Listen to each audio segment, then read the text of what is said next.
There's a ton of articles, links, and bits of news that come up that don't make sense for a full video, but they're super interesting and worth talking about nonetheless.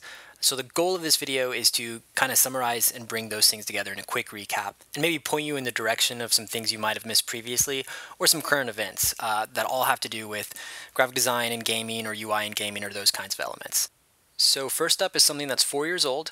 You definitely might have missed it. It is a video by Joe Kowalski, the UI designer at Double Fine Games, and it's him detailing out his process designing the main menu screens for Brutal Legends. It's really interesting and unique because they're all FMV style. They're done with live video. Jack Black's actually in it, but they're really cool. They fit the theme of the game really well, and it's just a great video to watch his walkthrough of his process, everything like that. So I highly recommend you check it out. Infamous Second Son releases later this month, so that means that press kits are going out and reviewers are starting to get their copies. FinnGamer received his press kit and did a little unbagging / unboxing video that showcases a really nicely designed little experience. The thing is, Infamous is kind of infamous for its tacky UI elements. From the footage they've shown, it doesn't look like that's going to change with Second Son, so I'm really eager to get my hands on it. But in the meantime, this press kit is really nicely put together. There's a great concept behind it. It's, you know, the simple kind of evidence bag with a lot of photographic elements and photographic evidence of Deslin, the main character. But they've kind of detailed everything out. The whole thing is from the point of view of the series, well, the game's antagonist, the UDP, the government organization that's kind of against people with these superpowers. So there's a lot of utilitarian elements, bright yellow, black, some heavy gothic type, and really precise, clean-cut iconography.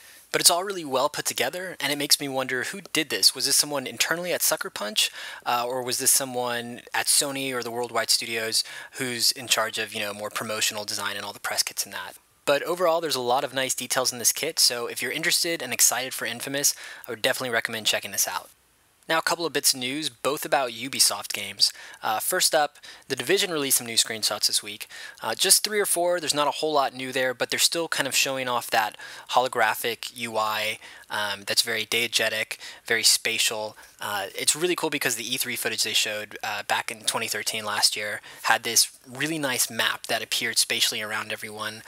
So I'm really excited to see what they do with that. Also, I'll be releasing another video that talks more about diegetic UIs and things like that in the next few days, so keep a lookout for that. Last up, Ubisoft finally announced a re-release date for Watch Dogs. It's coming out May 27th, probably, and I'm really interested in this game because there's a lot of potential gameplay mechanics that could heavily influence the UI. I can't wait to check out what they do there and if it's successful or not. One thing they've been showcasing across the promotional materials, the footage, are these white intersecting lines.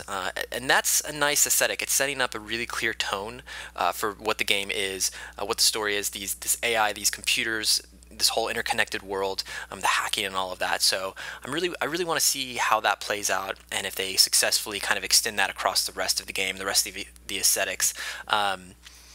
And I'm just interested to see if they deliver on the promise of a next-gen sandbox. So we'll find out in about 2 months. A couple of new videos coming out from me this week. I'm going to have a review up for Titanfall. Full game comes out March 11th, so I'm going to analyze a little bit of the UI, talk about the brand. There's a lot to talk about with the branding and cohesiveness there in that game specifically. I'm also going to have a video about immersive UIs where I talk a little bit about diegetic UIs, spatially 3D rendered kind of UIs and things like that. So keep a lookout for those.